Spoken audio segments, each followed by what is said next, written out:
नमस्कार दर्शक बंधु, आज हेउची 6 एप्रिल 2026 रविवार। आसंतु नजर पकाइबा देश और राज्यर धदटी बड़ और गुरुत्वपूर्ण खबर उपरे। 1.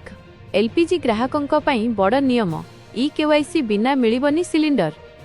ओडिशा रे लक्ष लक्ष एलपीजी ग्राहकंक पई राज्य सरकार नुआ नियम लागू करिसंती। एबेठारु सब्सिडी युक्त सिलिंडर पाइबा पई ई-केवाईसी करिबा बाध्यतामूलक होईछि। खाद्य जोगाण मंत्री कृष्णचंद्र पात्र एनेई सूचना देइछंती। 2. इरानरु 345 भारतीय मत्स्यजीवी सुरक्षित उद्धार।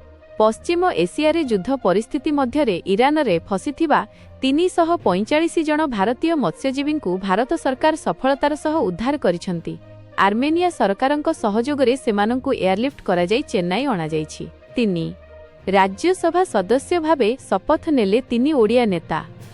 निकटरे निर्वाचित होइथिबा मनमोहन सामल, दिलीप राय और डॉक्टर संतृप्त मिश्र राज्यसभा सदस्य भावे शपथ ग्रहण करिछंती। मनमोहन सामलंक पई एहा द्वितीय पाଳି होइथिबा बेले संतृप्त मिश्र प्रथम थर पई संसदकु जाइछंती। 4.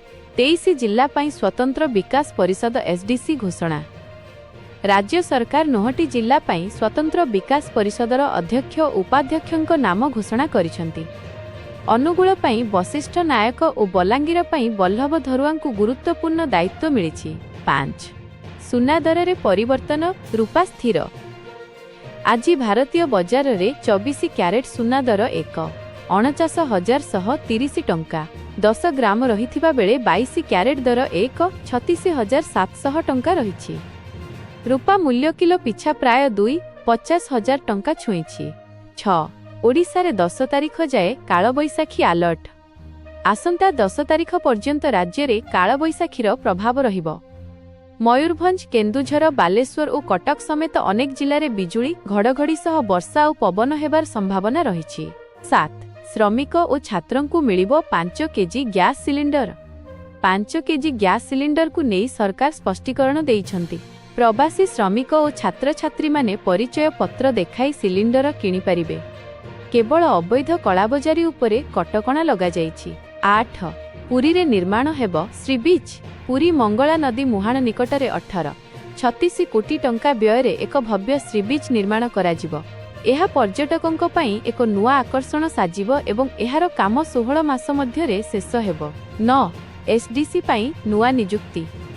राज्य सरकार एक स्वतंत्र विज्ञप्ति जरिया 9टी जिल्लार स्वतंत्र उन्नयन परिषद पई अध्यक्ष और उपाध्यक्षक तालिका प्रकाश करिछंती, जहा आंचलिक विकास को त्वरान्वित करिबो। 10. आजिठु आरबीआई मुद्रानीति बैठक, सुध हार अपरिवर्तित रहिबा आशा। भारतीय रिजर्व बैंकर 3 दिनिया गुरुत्वपूर्ण बैठक आजिठारु आरंभ हेउछि। विश्व बजार रे अस्थिरता और तैल दर वृद्धि जोगु एथर सुध हार रिपो रेट कमिबा संभावना कम बोली अर्थनीतिज्ञ माने मत देइछंती। सतर्क रुहंतु एवं अपडेट रुहंतु। एही भली दैनिक खबर पई आम सहित जोड़ी होई रुहंतु।